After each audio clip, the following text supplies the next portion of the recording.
agenda because we know it's only set to pass more neoliberal policies that are anti-immigrant, anti-Muslim, anti-worker, and anti-women. Make some noise if you're against that.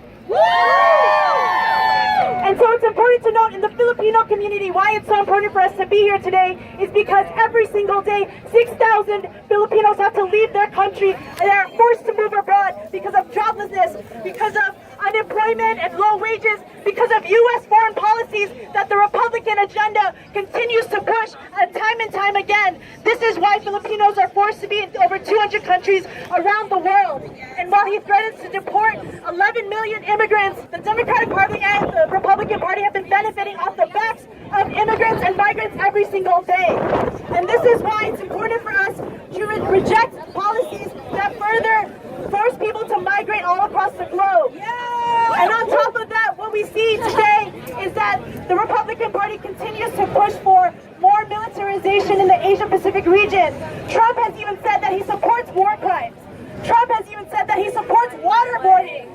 And these are tactics that were perfected in the Philippines. These are techniques, torture techniques that were perfected during the Philippine-American War and now are implemented all across the United States and all across the globe on this so-called war on terror.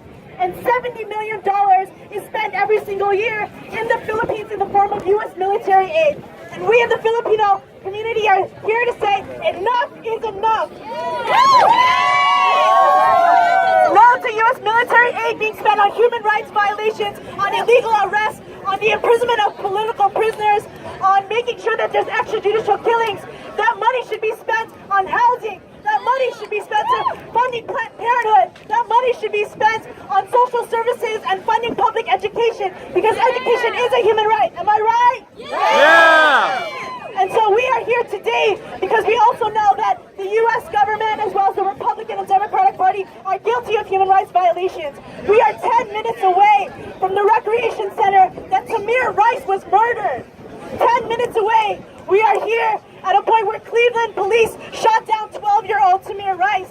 And we in Buy In USA are here to say, Black Lives Matter! Black Lives Matter! Black Lives Matter! Black Lives Matter! And so we will continue to say we rise with the community, we rise with Muslims, we rise with the LGBTQ community, as well as the Black community to say we are